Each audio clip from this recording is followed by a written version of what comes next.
Այսօր կպարզենք, թե ինչպես են իրանական ճգնաժամն ու արմատական բողոքի ակցիաները փաստում ամերիկյան հեգեմոնիայի ավարտը և թե ինչպես է Ռուսաստանի թուլացման ֆոնին Ստամբուլյան հռչակագրով ամրապնդվում թուրք-ադրբեջանական տանդեմի դիրքերը։ Բարև ձեզ, Փաստինֆոյի եթերում տողատակում հաղորդաշարն է։ Մենք պատրաստ ենք մեռնել, բայց պատրաստ չենք կապիտուլյացիայի։ Իրանում բողոքի ակցիաներ են ընթանում ԱՄՆ-ի հետ հնարավոր համաձայնագրի դեմ։ Ցուցարարները բացահայտորեն դեմ են հանդես գալիս Վաշինգտոնի հետ բանակցությունների կուրսին և հայտարարում են իրենց հավատարմությունը դիմադրության գծին, որը բացառում է որևէ զիջում։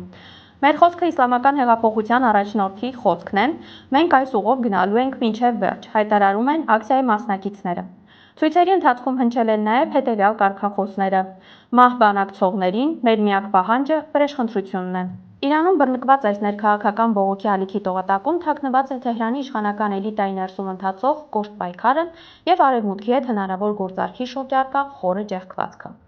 Մահ բանակցողներին և մեր միակ պահանջը վրեժխնդրությունն է կարգախոսները ուղղված են ոչ միայն արտաքին թշնամուն, այլ առաջին հերթին Իրանի կառավարության ներսում գտնվող այն չափավոր դիվանագիտական թևին, որը փորձում է պատժամիջոցների մեղմացման դիմաց գնալ տակտիկական զիջումների։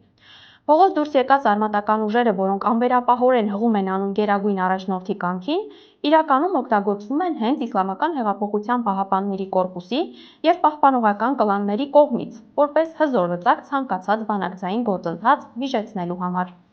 Սրա թաքնված նպատակն է Վաշինգտոնին ցույց տալ, որ Իրանի իշխանությունները չեն կարող գնալ միակողմանի զիջումների,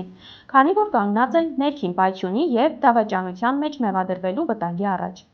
Միևնույն ժամանակ այս ակցիաները տարածաշրջանային համատեքստում բացահայտում են Իրանի ռազմավարական անդրդվելիությունը սեփական դիրքերը չզիջելու հարցում, հատկապես Իսրայելի և Ադրբեջանի կողմից աճող սպառնալիքների ֆոնին։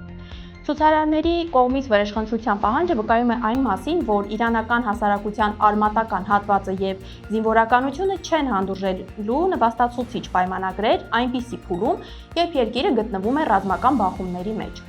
Այսպիսով, փողոցային այս բողոքը ոչ թե տարերային ընդվզում է, այլ Թեհրանի կողմից կառավարվող քաղաքական դեմոնստրացիա, որի նպատակն է ամրապնդել Իրանի դիրքերը միջազգային ասպարեզում, ներսում լռեցնել չափավորականներին և աշխարհին ազդակղել, որ դիմադրության առանցքը պատրաստ է գնալ մինչև վերջին սահմանագիծը, նախապատվությունը տալով ռազմական ճանապարհին, քան արևմտյան պայմաններով կապիտուլյացիային։ Իրանի միջուկային ծրագիրը հաճախ ներկայացվում է որպես Վաշինգտոնի և Թեհրանի միջև առճակատման գլխավոր պատճառ, սակայն այն ընդամենը պատրվակ է ավելի խորը աշխարհաքաղաքական հակամարտության համար։ ԱՄՆ-ի և Իրանի միջև բանակցությունները տապալվում են, քանի որ Վաշինգտոնի իրական նպատակը ոչ թե պարզապես միջուկային զենքի արգելումն է, այլ Իրանի տարածաշրջանային ազդեցության կոտրումն ու վարչակարգի փոփոխությունը։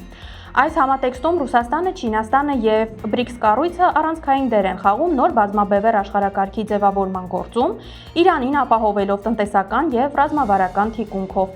Թեհրանի հաջող ինտեգրումը արևելյան դաշինքներին փաստում է, որ ամերիկյան միաբևեռ հեգեմոնիայի դարաշրջանը մոտենում է իր տրամաբանական ավարտին։ Վաշինգտոնի համար Իրանի միջուկային հավակնությունները վտանգավոր են ոչ թե ինքնին, այլ այն պատճառով, որ դրանց օրինականացումը կնշանակի ԱՄՆ-ի գլխավոր դաշնակիցների Իսրայելի և Սաուդյան Արաբիայի անվտանգային մենաշնորհի ավարտ։ Բանակցությունների մշտական տապալման թաքնված պատճառն այն է, որ Ամերիկան չի կարող ընդունել Իրանին որպես հավասարազոր տարածաշրջանային տերություն,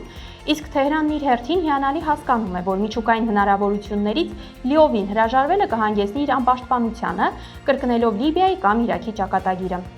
Այս դիմակայության մեջ Ռուսաստանի, Չինաստանի և BRICS-ի ակտիվացման տողատակը Վաշինգտոնի կողմից դոլարի և պատժամիջոցների որպես տնտեսական զենքի չարաշահման հակազդեցությունն է։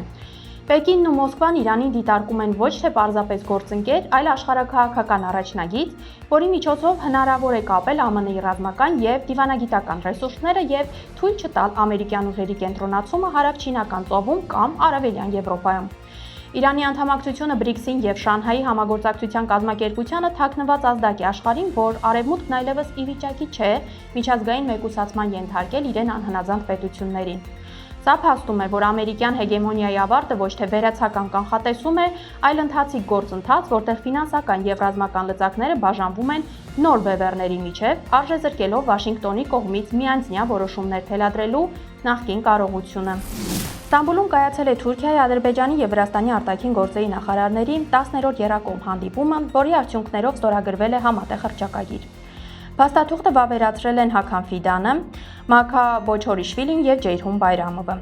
Հռչակագրում կողմերը վերահաստատել են փոխադարձ աջակցությունը սուվերենությանն ու տարածքային ամբողջականությանը, ինչպես նաև կարևորել են կապերի ամրապնդումը տրանսպորտի, էներգետիկայի եւ առևտրի ոլորտներում։ Հատուկ ուշադրություն է դարձվել Բաքու-Թբիլիսի-Ջեյհան եւ հարավային գազային միջանց խողովակաշարերի դերին Եվրոպայի էներգետիկ անվտանգության գործում, ինչպես նաև միջին միջանցքի եւ Բաքու-Թբիլիսի կարճ երկաթգծի նշանակությանը։ Ստամբուլյան հռչակագրի ստորագրման տողատակում թաքնված է տարածաշրջանային այնպիսի աշխարհաքաղաքական առանցքի վերջնական ձևավորումը, որը նպատակ ունի ամբողջությամբ մեկուսացնել Հայաստանին եւ նվազեցնել Ռուսաստանի ազդեցությունը հարավային Կովկասում։ Թեև տեքստում խոսվում է տարածաշրջանային կայունության մասին, Անկարայի եւ Բաքվի իրական նպատակն է Վրաստանի տնտեսական եւ լոգիստիկ կախվածության մեջ պահելով ստեղծել անխափան թուրք-ադրբեջանական տանդեմ, որը թելադրելու է խաղի կանոնները ողջ տարածաշրջանում։ Միևնույն ժամանակ էներգետիկ խողովակաշարերի, որպես Եվրոպայի անվտանգության երաշխիքի ընդգծման տողատակը Բրյուսելի նկատմամբ քաղաքական շանտաժի գործիքի ամրապնդումն է։ Ադրբեջանն ու Թուրքիան արևմուտքին հասկացնում են, որ Արցախի էթնիկ զտումներից կամ Ադրբեջանի ներսում մարդու իրավունքների կոշտ խախտումներից հետո իրենք մնում են անձեռնխելի, քանի որ Եվրոպան կախված է Կասպիան գազից ու նավթից։ Վրաստանի ներգրավումն այս գործընթացում թաքնված նպատակ ունի նաև կանխել Թբիլիսիի հնարավոր աշխարհաքաղաքական շրջադարձերը եւ նրան ամուր կապել Թուրքիայի առաջնորդած տարածաշրջանային օրակարգին։ Արդյունքում հռչակագիրը ոչ թե խաղաղության պայմանագիր է, այլ ուժային նոր բլոկի ամրագրում, որտեղ հարավային Կովկասի ապագան որոշվում է բացառապես թուրքական հեգեմոնիայի եւ ադրբեջանական կապիտալի տիրապետության ներքո։ Ավստրալիական էկոնոմիկայի եւ խաղաղության ինստիտուտը հրապարակել է 2026 թվականի խաղաղասիրության համաշխարհային ինդեքսը, որտեղ Ադրբեջանը զբաղեցրել է 110-րդ տեղը 163 երկրների շարքում։ Չնայած այս դիրքին Ադրբեջանը վարկանշային աղյուսակում հայտնվել է մի շարք խոշոր պետություններից ավելի բարձր հորիզոնականում, նրանից ավելի ցածր դիրքերում են հայտնվել Բելարուսը, Չինաստանը, ԱՄՆ-ն, Թուրքիան, Իրանը, Իսրայելը, Բրազիլիան եւ Հնդկաստանը։ Արդեն երկրորդ տարին անընդմեջ ինդեքսի ամենավատ արդյունքը գրանցել է Ռուսաստանի Դաշնությունը, զբաղեցնելով վերջին 163-րդ տեղը։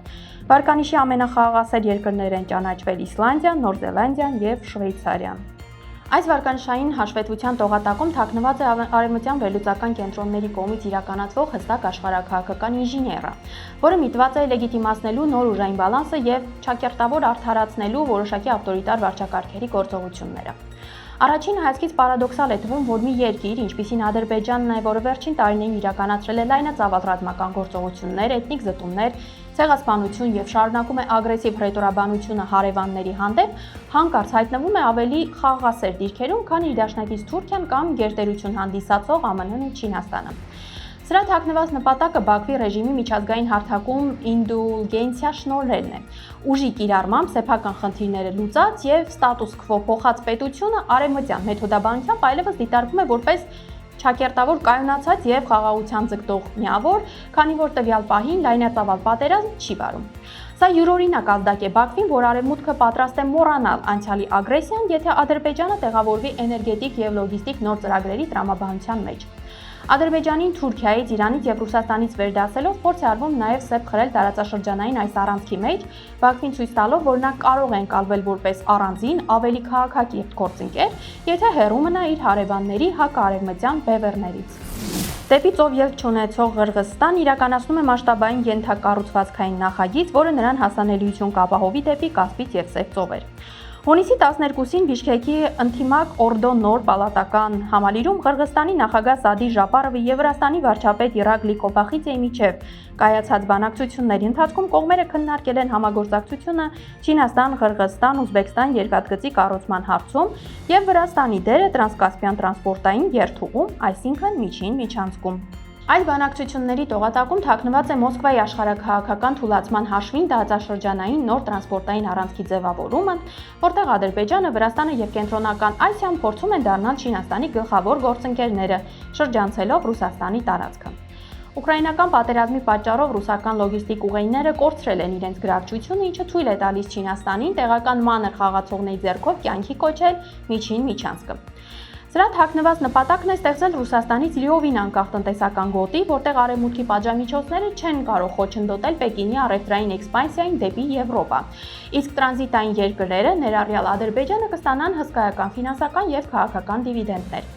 Այս նախագծում Ադրբեջանը հանդես է գալիս որպես Կասպից ծովի գլխավոր հանգույց, որն իր վրա է վերցնում Չինաստանից եկող բեռների ընդունումն ու դրանց վերահասցեագրումը դեպի Վրաստանի Սևծովյան նավահանգիստներ։ Տողատակում սա նշանակում է, որ տարածաշրջանում ձևավորվում է նոր ուժային կոնֆիգուրացիա, որտեղ Բաքուն եւ Թբիլիսին դառնում են կենտրոնական Ասիայի պետությունների համար դեպի արտաքին աշխարհ պատուհան բացող միակ այլընտրանքը։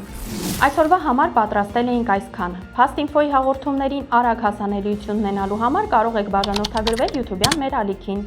Մնացեք մեզ հետ։